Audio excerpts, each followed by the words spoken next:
got to get data across the line. We've got to get things like having some of the fast track for some of the goods that are going to go across from GB into Northern Ireland, but only going to remain in Northern Ireland.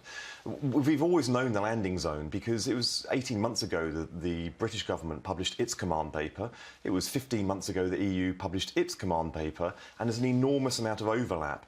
This has been the most protracted period of negotiations where both parties agree on the vast majority of it, but they haven't been able to get something across the line. And that's because, obviously, the last year has been complete turmoil in the Tory party and in the governing party here, the government here. And there's been so much time wasted on the internal factions and the 3 prime ministers, 4 chancellors, 4 budgets. They've not been over there negotiating with our partners. And always, always in this situation, it is Northern Ireland that suffers the most. Neglect in Northern Ireland, from Westminster, from the government here, is the thing that underpins all of the challenges that we now face in Northern Ireland. Neglect from the Tory government. So we need to make sure that we get a deal across the line, that the Prime Minister and the Secretary of State and any other minister in government that needs to have an impact on Northern Ireland gets over there and starts diligently rebuilding our politics there. But what kind of deal is Labour after? Because we had Keir Starmer in the week saying that he was willing to give the Prime Minister cover, that Labour would support any vote that the Tories might bring on the protocol. But I think people watching this will associate Keir Starmer with somebody who tried to frustrate the Brexit process and think that your compromise is actually a concession to the EU. No, what we want is what the UK government said it would deliver 18 months ago in a command paper. It's out there, it's been published. We just want that delivered. And there's big overlap. So, for example, the UK government said it wants a fast track. The EU says it wants a green lane. I mean, it is, Camilla, it is literally that. Yes. They can't get in a room and decide whether it's a fast track or a green lane. That is what it has been about for 18 months. But there was a bit of concern, I think. Tim Shipman's written about this today in the Sunday Times, about the term green lane. Perhaps, I mean, it might sound like semantics, you know, looking like it's too far in Sinn Féin's corner, and therefore they want to avoid the colour green because they're concerned about people who might prefer the colour orange. I get that. Camilla, you and I can resolve that one here, right now. Why has it taken 18 months for the government and the EU to get together to solve it? That's the problem. But you must also accept that the EU has been intransigent on this, hasn't it, sometimes? Some of these checks that they're trying to carry out, for instance, on sandwiches going between the UK and Northern Ireland is absolutely preposterous. They've dug their heels in unnecessarily. Many people think because they're trying to punish the British for Brexit. Both sides need to get into a room and negotiate. Statecraft, diligence and graft. Those are the things that's going to solve these problems. What really worries me is, I mean, you mentioned sandwiches. I think it's a really good example.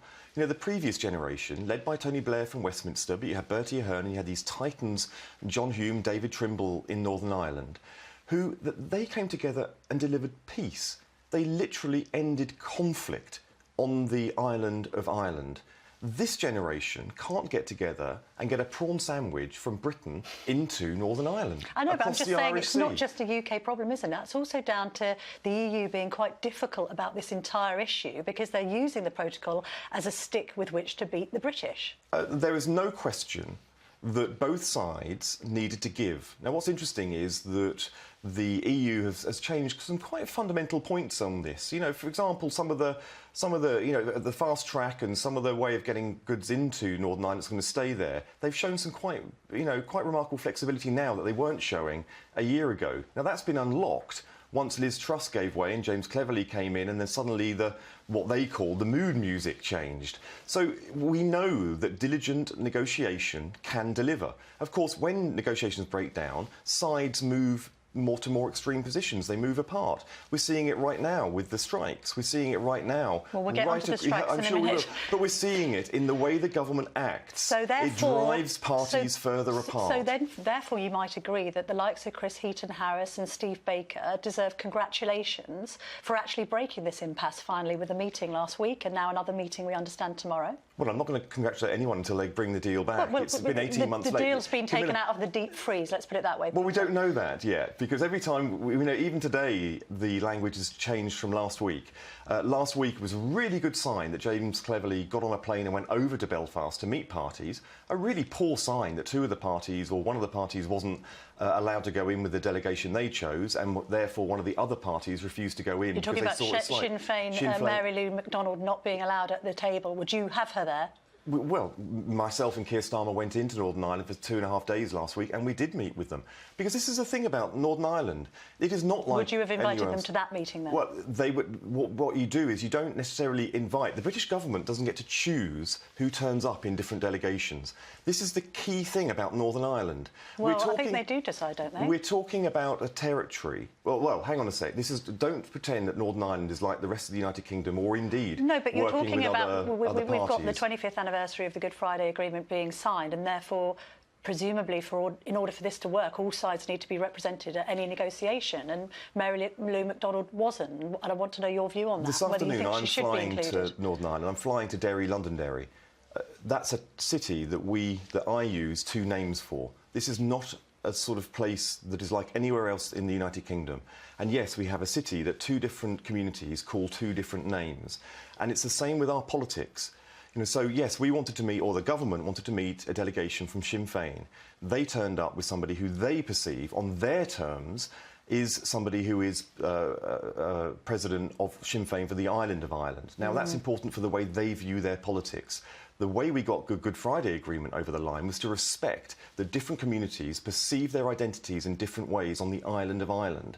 So to not allow progress to be made because the British government goes in with a preconception from Westminster which is existential to one community in Northern Ireland, and to allow that to be the barrier to making progress on a key political gridlock in Northern Ireland with the protocol is absolutely, it's a failure of statecraft, but not just statecraft on a high level, it's a failure of statecraft 101. OK, well, let's talk about political gridlocks in another sense. You mentioned strikes earlier. Obviously, there's this spirit of conviviality coming across from Keir Starmer. He says he wants to help Rishi Sunak get this vote across with regard to the Northern Ireland Protocol.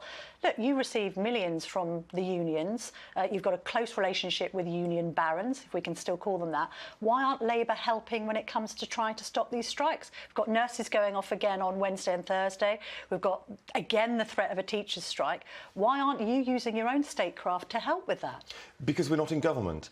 Only government can... But you've got an influence over the unions that are paying a lot of MPs a lot of money and the party itself a lot of money. Only government, only ministers who are elected by the British people and come from Parliament can negotiate on behalf of the country and the Treasury and government. So if the government cannot negotiate with the unions, if the government cannot create the conditions where workers can go to work and they're satisfied with work and the conditions in work and also the pay, if they can't do that, well, of course, there is a way that they can get the Labour Party to come in and sort the problem out, and that's to call a general election and a cross-party alliance on Northern Ireland. Why not on strikes? No, you're there, you're at the sharp end, you're friends with these unions. You know full well that Northern Ireland is a very specific issue. The peace in Northern Ireland was hard won. The peace in Northern Ireland needs to be maintained. And actually, the Labour Party doesn't stand candidates in Northern Ireland right now because we want to make sure that we can play the honest broker for all of Northern Ireland so that we can go in, represent all communities, geographically all of Northern Ireland and all cultures as well. Very important thing to the Labour Party that we do this. So when we say we're going to help get a deal across the line in Northern Ireland, that would heal and help Northern Ireland move forward.